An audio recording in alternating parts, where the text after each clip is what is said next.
para los colombianos, los CEOs deben liderar el cambio en lugar de esperar a que el gobierno lo haga. O sea, no se queden más de brazos cruzados. El 77% de los colombianos encuestados está reclamando eso. Conversaciones sobre publicidad y mercadeo. Este es el podcast de P&M.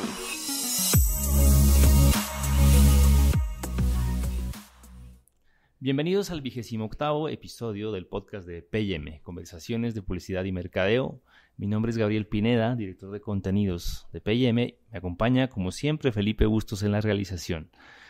Hoy vamos a hablar de confianza en las organizaciones, confianza del gobierno. Digamos que vamos a ir llegando al punto poco a poco. Para eso nos acompaña hoy como invitado especial Alan McCray-Steele, CEO de Edelman para Latinoamérica. Edelman, la firma consultora en comunicaciones estratégicas. Alan, bienvenido al podcast de P&M. ¿Cómo está? Hola, muy bien. Muchas gracias por la invitación. Estoy muy contento de estar aquí hoy. Bueno, ¿cuántos años lleva Edelman haciendo este estudio, el Trust Barometer? 20 años. Es un estudio que se hace anualmente, así que está en su 20ª edición este año. Es un estudio que mide los niveles de confianza en 4 grandes instituciones, ¿sí? En 4 grandes grupos de la sociedad, que son obviamente el gobierno, el sector privado de negocios, el sector empresario, el de los medios y las ONG o tercer sector. Esos son los 4 grandes grupos que medimos. Cuando empezamos hace 20 años, el estudio lo hicimos en pocos países. La verdad que arrancamos con, tal vez creo que fueron 12 países, y año a año el estudio fue creciendo, y este año llegamos a 28 países. Estamos haciendo este estudio en 28 países de todo el mundo, de distintas regiones, ¿sí? En Latinoamérica, por ejemplo, está representada Colombia, por supuesto, Brasil, México y Argentina. Esos son los 4 países donde hacemos el estudio. Localmente, el estudio se hace, hacemos un estudio de campo local y después juntamos todos los resultados y comparamos todos los resultados mundialmente, ¿no? Globalmente. Así que un poquito más de información si te interesa. Entrevistamos este año 34.000 personas en estos 28 países y los dividimos en dos tipos de público, ¿sí? El público, lo que llamamos el público general, que es gente entre 18 y 64 años, si no me equivoco, y lo que llamamos, digamos, sin mayores requisitos que eso, y lo que llamamos el público informado. El público informado es gente entre los 25 y los 64 años que tienen estudios universitarios completos, que están dentro del 25% de mayores ingresos en cada uno de los países y que además consumen noticias de forma cotidiana y actúan a partir de esas noticias, ¿no? O sea, son consumidores activos de noticias. Eso es lo que define al público informado. ¿El hecho de que consuman noticias lo miden por declaración? Digamos, ¿cómo separan que sea una población que efectivamente consuman noticias? Porque es una de las preguntas que les hacemos. Exacto, por declaración. Sí. O sea, ellos lo dicen. Ellos manifiestan que consumen noticias. Sí, porque a veces, porque a veces no garantiza el nivel de ingresos ni el nivel de educación, no necesariamente garantiza que sea un público informado. Claramente. Briefing. Bueno, entrando en materia, en los detalles del estudio, aunque Alan acaba de hacer un briefing mejor del que yo podré en algún momento hacer. Vamos, si le explico a Alan, la primera sección del podcast de P&M se llama briefing, cuando hacemos una introducción al tema en sí. Creo que el briefing lo acaba de hacer Alan como tal. Pero si quisiera, antes de entrar en los detalles del estudio, hacerle una pregunta más de la razón por la cual se hace. Es decir, se mide la confianza, también la confianza del gobierno, las empresas, las organizaciones no gubernamentales y los medios. Aunque pueda ser obvia la pregunta para algunos, de todas maneras el podcast tiene una audiencia joven que está entrando a este universo de las comunicaciones, del mercadeo y de la publicidad. La pregunta es, para un poco orientarlos en ese sentido, es ¿por qué es importante medir la confianza? Y en ese sentido, ¿qué aporta el hecho de medir la confianza? Además, ¿la confianza de quién hacia qué? ¿cierto? Bien. Creo que hay muchas preguntas ahí encriptadas, pero... ¿Por qué es poco a poco. importante? Porque la confianza es el activo más difícil de construir para las organizaciones y para los individuos también. Y es el más fácil de destruir, ¿sí? De romper. Puede llevar una acción determinada para destruir décadas de construcción, de acciones para construir la confianza. Digamos, ¿por qué es importante? ¿Cuáles pueden ser algunas de las consecuencias? Por ejemplo, que una empresa deje de vender sus productos o venda menos o vaya a la quiebra, o que un gobierno, al perder la confianza, pierda elecciones o tenga que irse a su casa. Digamos, eso explica la importancia de la confianza. La confianza es el activo más volátil que hay, que puede saltar de un lugar a otro. De hecho, en este estudio nosotros lo vemos muchísimo. Salta de un lugar a otro, de una institución a otra. Y en la medida que una institución o un grupo no cumple con el rol y las responsabilidades que tiene asumido con la sociedad, deja un espacio vacío, ¿sí? Que lo ocupa otro grupo o otra institución, ¿sí? Un caso muy común se da, creo yo, en los gobiernos, se ve mucho, que en muchos países los gobiernos no cumplen con sus roles, ¿sí? O lo cumplen parcialmente. Y entonces ahí entran las empresas o las ONGs a ocupar esos lugares, ¿sí? Y de esa manera generan confianza en sí mismas mientras que los gobiernos la pierden. Es muy diplomático usted al decir que en muchos países, ¿no? Sí. Pero dejémoslo de ese tamaño. Algo que me llama la atención del estudio, y no sé si este resultado se ha tenido antes o por lo menos en los primeros años con respecto a los últimos, es el primer punto que marcan ustedes aquí como hallazgo, y es que las personas están empezando a desconfiar del capitalismo. Sí. ¿Esto ha pasado antes? Digamos, este hallazgo se ha dado antes. Y segundo, pues, ¿esto qué quiere decir? Esto es un fenómeno nuevo que lo hemos, digamos, ha aparecido como uno de los grandes resultados este año, no antes. Y además lo que llama la atención es que Colombia tiene uno de los niveles más altos de desconfianza en el capitalismo. Está por encima de la media global, está en el 58%, que es realmente alto. La realidad es que lo que genera esta percepción, esta falta de confianza, tiene que ver con las desigualdades sociales que han estado apareciendo en estos últimos años, el temor que la gente tiene a perder sus empleos. De hecho, el segundo punto habla justamente de la preocupación al futuro laboral. O sea, y en Colombia es altísimo también, el 91% de los encuestados tienen miedo a perder sus empleos. Eso es 9 de cada 10 colombianos encuestados tienen miedo de perder sus empleos. Y esto es resultado del capitalismo, básicamente. Por lo menos esto es lo que está diciendo la gente encuestada. ¿Sí? Ahora, pero, y eso quería puntualizarlo, ¿lo dice así la gente desconfía del capitalismo o es un análisis que se hace a partir de otras preguntas? No, a ver, lo dice así. Hay una pregunta que habla de los sistemas y dice que sí, que desconfía del capitalismo para generar los beneficios que la sociedad necesita. No es una pregunta escondida. Sí, no es una conclusión de un conjunto de preguntas, sino que es una declaración que sale como tal en las respuestas del estudio. ¿Debería preocuparle esto a quién?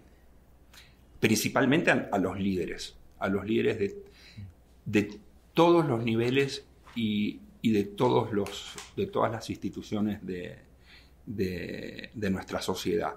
La realidad es que tienen tanta responsabilidad los funcionarios de gobierno como los líderes de las empresas, por ejemplo, o de las ONGs. Las ONGs todavía cuentan con un capital muy fuerte que de hecho se reflejan en los niveles de confianza que hay en las ONGs, que es el más alto, 73% en Colombia, porque las ONGs vienen a ser ese reservorio de ética, ¿sí? Y de honestidad que la sociedad busca y que muchas veces no encuentra en los gobiernos. casi siempre. No encuentran los gobiernos, muchas veces no lo encuentran las empresas, y últimamente, en los últimos años, ha empezado a no encontrarlo también en los medios, ¿sí? Los medios han bajado bastante sus niveles de confianza en estos años. Entonces, esos líderes son los que deberían estar preocupados. Los líderes de estas organizaciones, y más que preocupados, tendrían que estar ocupándose, ¿sí? Ocupados. Claro. Porque lo que va a terminar pasando, que es lo que también yo veo en este estudio, es que la gente común cada vez toma más acción, ¿sí? Y toma acción en las cosas que ve que las organizaciones creadas para ese fin no están tomando. Claro, y de hecho, el tercer punto que resaltan aquí es, en el estudio ustedes, es el gobierno es la institución en la que menos confían en el mundo y especialmente en Colombia. Bueno, no sé si especialmente, pero es muy probable que así sea. Y a donde quiero llegar con esto es, al tiempo han advertido que posiblemente las marcas, los anunciantes, estén tomando acción o estén ocupando terrenos que deberían ocupar los gobiernos. Es así, yo estoy convencido que es así. Me parece que las marcas están realmente ocupándose de llenar esos espacios. Y de hecho hay un concepto que conocemos como brand democracy, que habla justamente de eso, de que, a ver, ¿por qué las marcas ocupan también esos espacios? Porque sus consumidores se lo están pidiendo, se lo están solicitando. No lo hacen solamente porque ven una oportunidad, sino que la sociedad las está llevando a ese lado. Como ve que no lo está consiguiendo el gobierno, se lo empiezan a demandar a las marcas. Y les demandan temas que tienen que ver con cuestiones societales, con cuestiones filantrópicas, si se quiere, con cuestiones de solucionar inequidades sociales, inequidades económicas. Y con una muy grata sorpresa, yo estoy viendo que muchas marcas están respondiendo positivamente. O sea, se están haciendo cargo.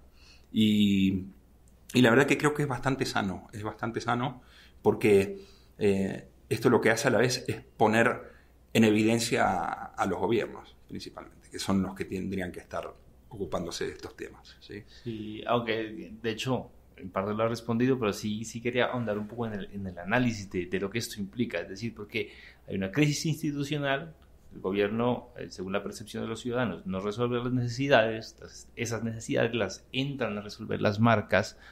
¿Eso pone en amenaza la democracia en algún momento? No, en lo más mínimo. No. Yo creo que, además, no miramos esto episódicamente, como un episodio a partir, hay una crisis y el gobierno no lo hace, sino que creo que es una constante. Es una constante que se ha dado en el mundo, pero para nada. Me parece que la democracia como paraguas social sigue tan firme como siempre. En Colombia y en todos los mercados que analizamos. No veo ningún riesgo ahí. Uh-huh. Ahora, cuando uno ve el panorama general del Trust Barometer, es como que los 10 puntos que resumen son en cierta medida preocupantes, ¿no? ¿Esto ha pasado antes?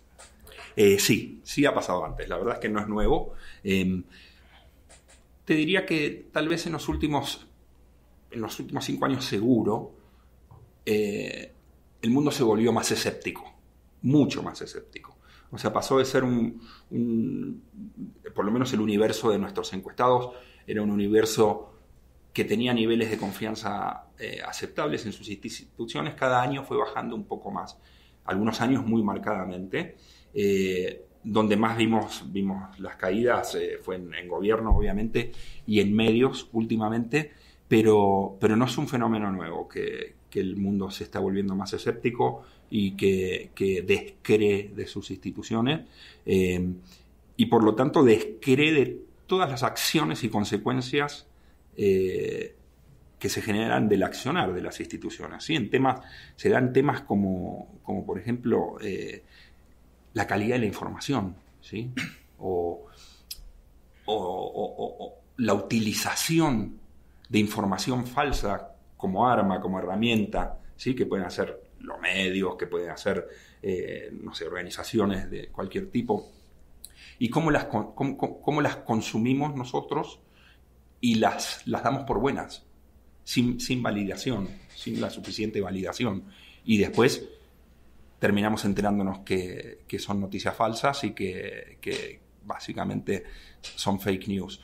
Y lo que está demandando la sociedad también es que los gobiernos tomen acción en eso. Y que los medios también, pero que tomen acción en de alguna manera ejercer un control más fuerte en lo que tiene que ver con noticias falsas usadas como armas.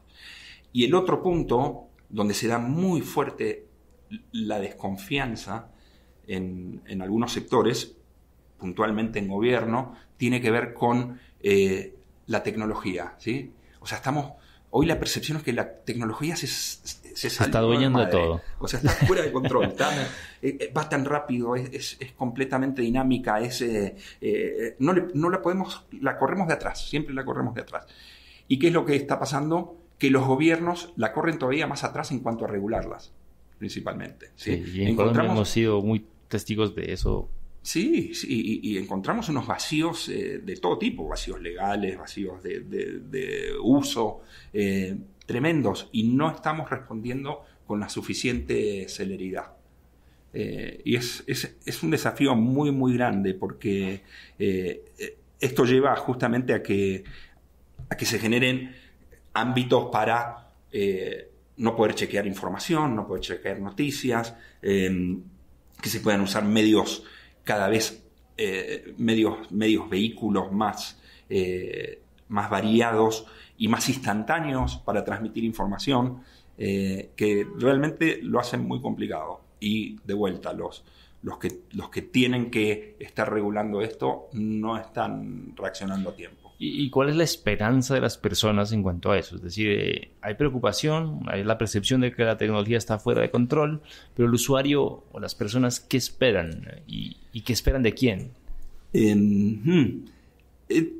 Es buena tu pregunta. No sé si tengo la respuesta exacta a eso. A ver, lo que ellos esperan es que bueno, alguien lo dice aquí, habla de que la población está reclamando que gobierno, medios y empresas evolucionen al mismo ritmo de la tecnología, que aseguren el entrenamiento de los empleados en sus trabajos de acuerdo con esta realidad, con esta nueva realidad, que se combatan las noticias falsas y que garanticen un uso ético. El reto es que todos los actores del país logremos sentar unas bases robustas, éticas y ágiles. Este es el factor de mayor peso para evaluar la confianza. Realmente, digamos, lo que esperan los colombianos es que se tome acción. Y que se empiecen a regular de una forma efectiva todos estos avances tecnológicos, ¿sí? Sí. Ahora, este sentimiento de inequidad, del miedo a la tecnología y demás, y del miedo al futuro, veo acá, también tiene algo que ver puede tener algo que ver con las generaciones, es decir, los millennials somos más difíciles de satisfacer, los centennials son más pesimistas. ¿Tiene algo que ver con esto o realmente es más generalizado? Yo creo que esta generación, las generaciones más nuevas, tienen un compromiso no tan marcado, si se quiere, con por ejemplo, sus responsabilidades u obligaciones laborales, en cómo digamos, cumplir con las reglas, con reglas que tienen que ver con temas más que nada laborales, les diría, cómo priorizan sus propios intereses por sobre tener un trabajo, por ejemplo. Con lo cual no creo que, yendo a tu pregunta, no creo que sea una cuestión tan generacional.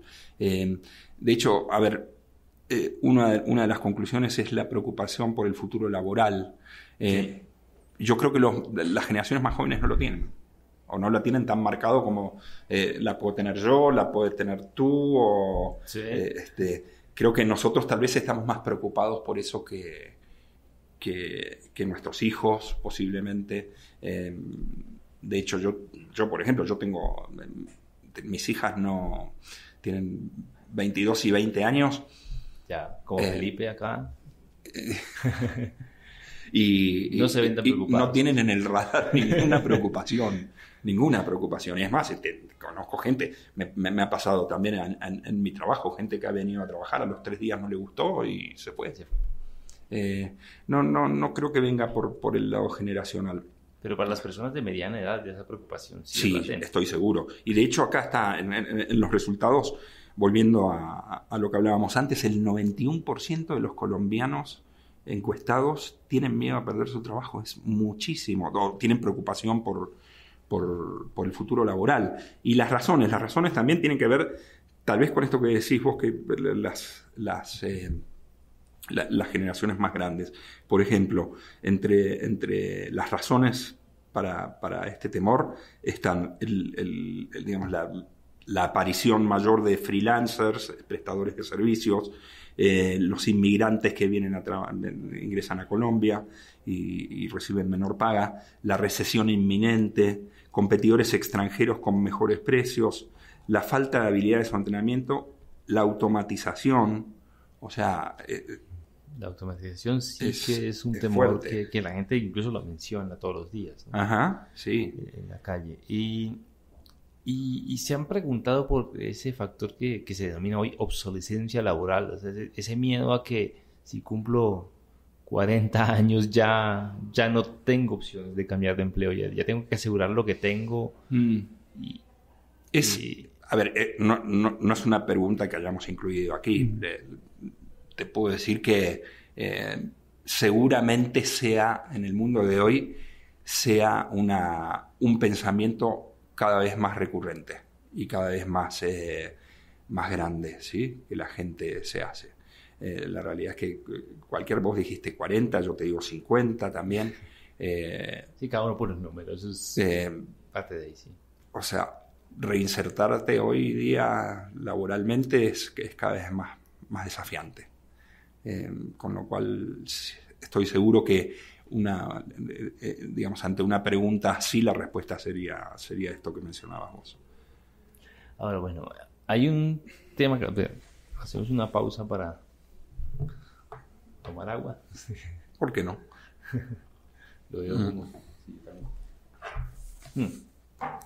Un tema aquí que es importante desde el lado de la comunicación, es la confianza en los medios de comunicación, en los medios de información. Sí. Es evidente que ha bajado, pero ya cuando vamos a medirle específicamente, ¿ustedes qué han encontrado? Y además, ¿cuál es la salida que se puede anticipar a esto si es que la hay?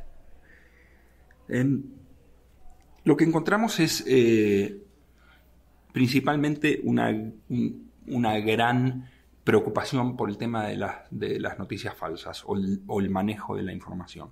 Eso es lo que más daño está haciendo en los medios o es lo que más está afectando los niveles de confianza, ¿sí? La realidad es que todavía los medios tienen, digamos, buenas posibilidades de recuperar sus niveles de confianza, pero no es una tarea sencilla. Además, especialmente en Colombia, hay una pauta muy marcada en el cual si desglosamos los tipos de medios, el tipo de medios que más agresivos son los motores de búsqueda. Y hoy, de hecho, son los medios que gozan de mayor confianza. Los medios tradicionales, diarios, revistas, radio, televisión, están en segundo lugar, pero vienen perdiendo espacio contra estos medios, ya sean los motores de búsqueda, ¿sí? No, es como que no están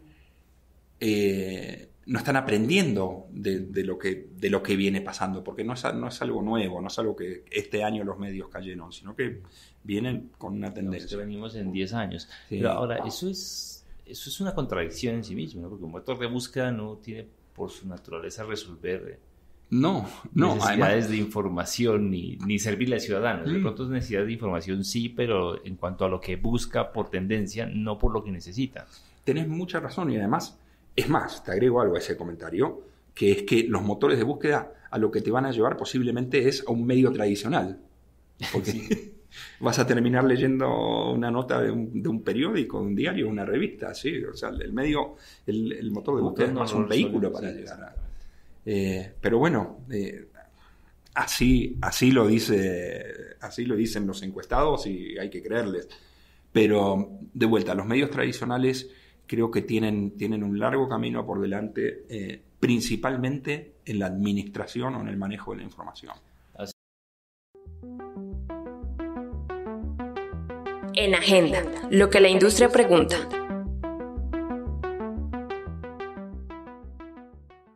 Sí, bueno, hace algunos días un compatriota suyo, Martín Caparrós, hizo la tarea de revisar los medios más importantes de cada país de Latinoamérica y dentro de eso analizar cuáles eran las noticias más leídas. Como ese cajón que todos tenemos en la página web, todos los medios tenemos una página web que dice las noticias más leídas de hoy. Y él decía, las noticias más leídas de cada medio siempre era el escándalo de la modelo de moda, un tema de farándula, el equipo de fútbol y nunca información de coyuntura correspondiente a cada país.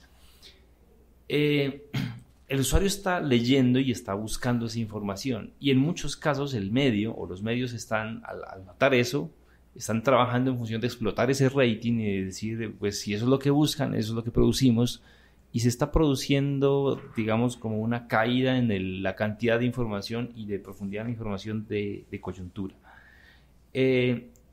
Esto, digamos, ¿cómo puede afectar el estado de opinión pública y a qué tipo de ciudadano nos puede llevar? Y lo pregunto porque sé que Edelman ha estudiado estos temas a lo largo de los años y que básicamente han sido como expertos en esa área. Sí, estoy muy de acuerdo con el análisis de Caparrós. La verdad que se ve cada vez más y más. También, digamos, por cómo nosotros estudiamos este estudio, también podríamos llegar a una conclusión parecida con lo que es el público general, pero no con el público informado. De hecho, si uno entra en cualquiera de estas notas, yo hago este ejercicio seguido, en cualquier nota que uno lee en un diario online, por ejemplo, o en donde sea, en una radio, en los comentarios de los usuarios, de los consumidores, sí.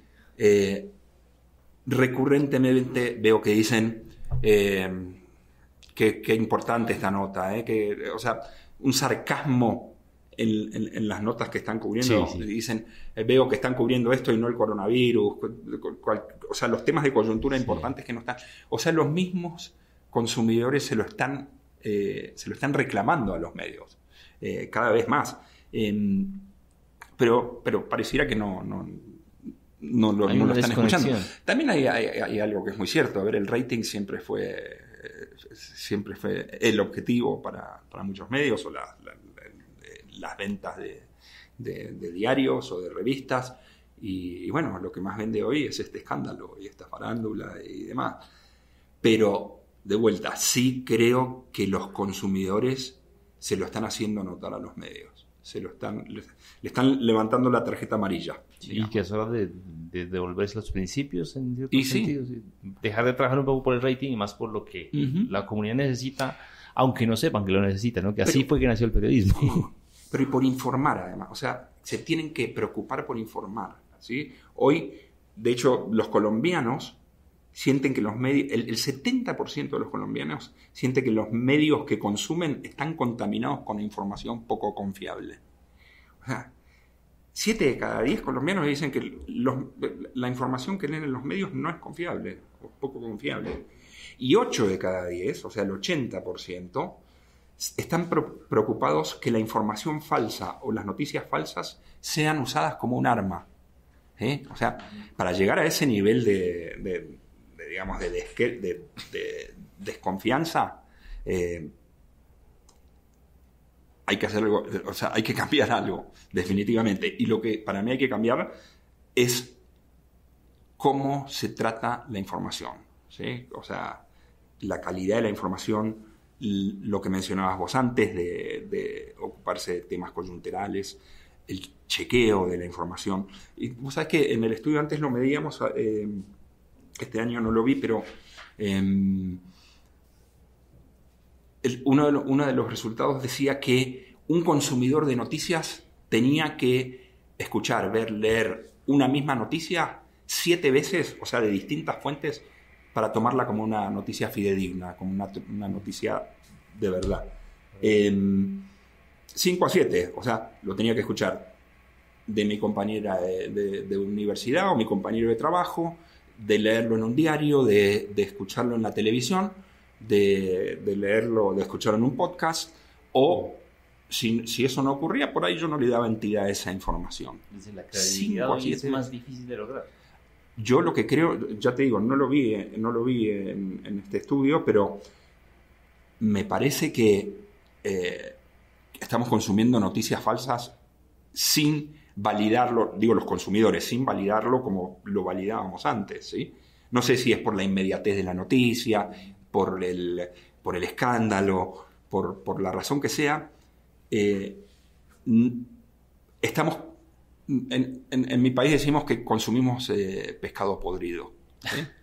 O sea, que es grave, sí, es una situación grave. Que son justamente las noticias falsas, o las noticias contaminadas, o las no chequeadas. Ahora, ustedes cuando ven, ustedes como Edelman, como una empresa de comunicación estratégica que asesora anunciantes, que asesora organizaciones, gobiernos, qué sé yo, líderes de opinión en comunicaciones, en cómo comunicarle a la sociedad un mensaje. Cuando ven esta crisis de confianza en los medios, ¿qué piensan? Es decir, ¿qué resuelven? Es decir, desde afuera ustedes pueden estar pensando en que es mejor orientar a clientes suyos a comunicar a través de otros medios antes que los medios por esta crisis de la información, o qué conclusiones pueden sacar al respecto cuando están en ese proceso. Nosotros tratamos de hacer el mejor uso de los medios a partir de la generación de información, ¿sí? Digamos, la única solución que veo yo, por lo menos, es, digamos, de mi experiencia, es que la información que nosotros le proveemos a los medios tiene que ser fidedigna, tiene que ser chequeada, tiene que ser interesante. Obviamente, cuando vemos que puede haber algunos medios que tratan la información de una forma que no es la correcta, tratamos de ya sea buscar otros medios alternativos. Han llegado a obviar un medio.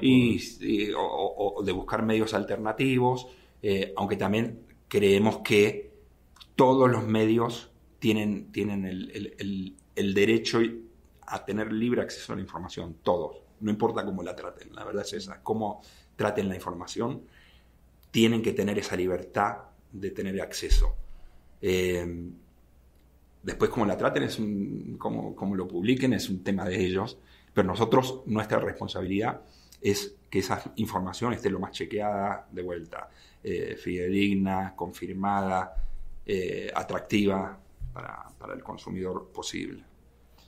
Bueno, y volviendo como a un punto final aquí del estudio que me llama la atención es los CEOs, los CEOs, los presidentes de empresas deben liderar el cambio. Eso piensa el usuario, es decir, nuestra esperanza ahora no está depositada en un gobierno, está depositada en un CEO. Yo te diría que no es que nuestra esperanza son los CEOs, pero los CEOs son, digamos, por naturaleza más proclives a tomar acción, ¿sí? Y hoy, en el lugar... Poder. O tienen más poder.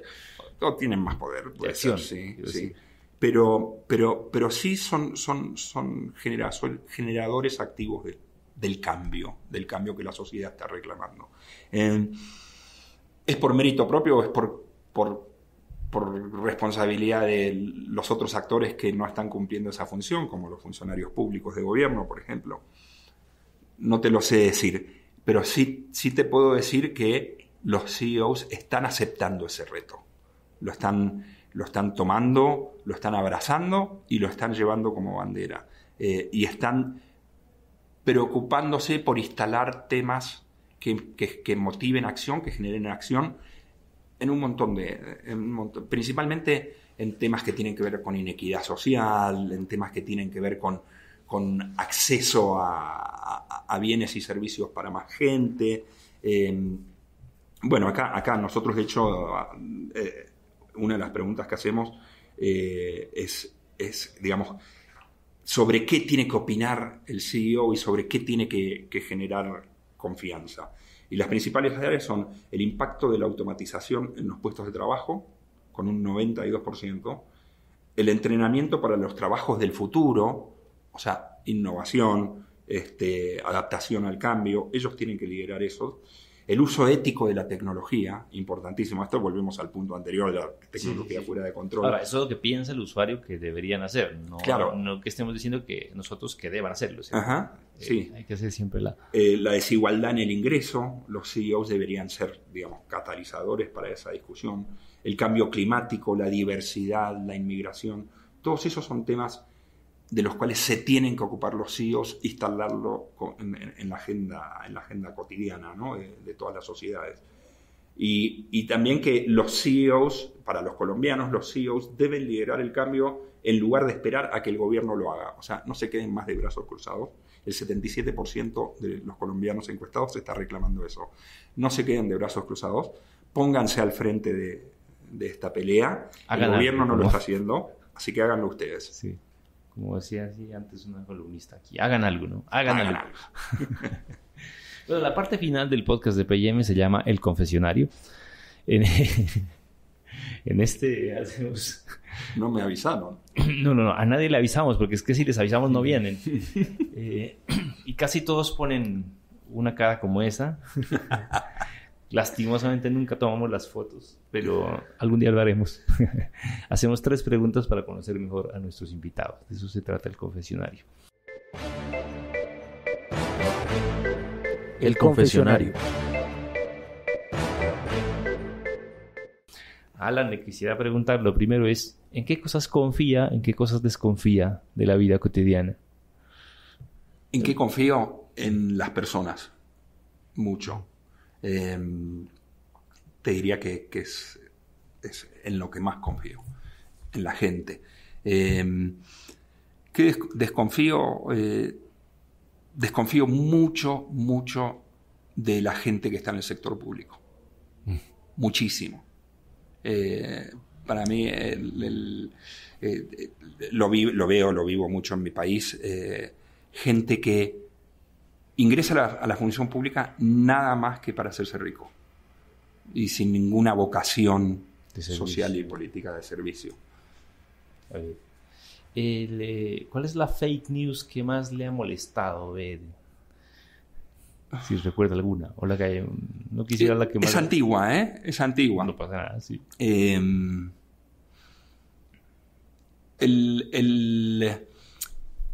uso que hicieron para derrocar a Saddam Hussein en Irak, las armas. acusándolos de que tenían armas químicas y de destrucción masiva y no las tenían.